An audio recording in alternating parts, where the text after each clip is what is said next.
attack on Israelis on October 7th? Well, they didn't. They didn't.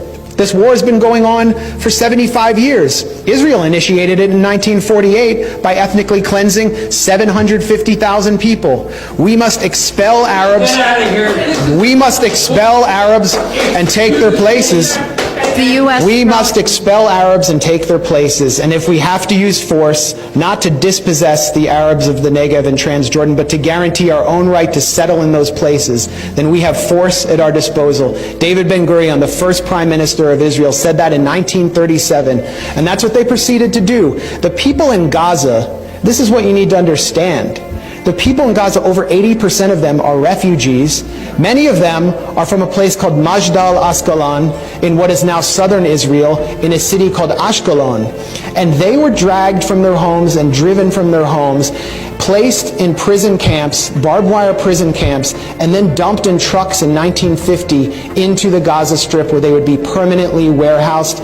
And then Israel proceeded to move Arab, Jewish refugees and Russians into Ashkelon to prevent them from ever coming back, and pass laws to prevent Arabs, Palestinians from being able to return to their homes. 750,000 were ethnically cleansed.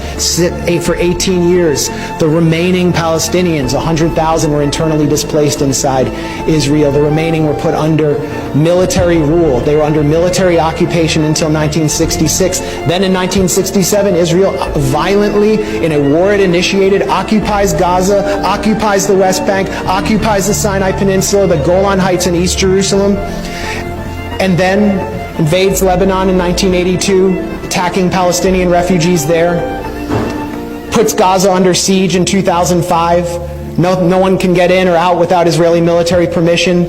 We must kill and kill all day, every day. That's according to Arnon Sofer, an Israeli government consultant who helped devise the siege of Gaza. For years, Israel would not allow certain chocolates and A2 paper into Gaza. And then they began these brutal military assaults, which they call mowing the lawn. And I talked to you about those assaults that took place on Gaza. So this didn't come out of a vacuum. You're not going to be able to hold people under siege, to cut them off from the world, and then expect them to just play along. That doesn't mean that I celebrate what happened on October 7th. It should have never had to happen. The reason it happened is because of the Israel lobby here, the genocide Democrats and the genocide Republicans who deny the Palestinians any right to have rights.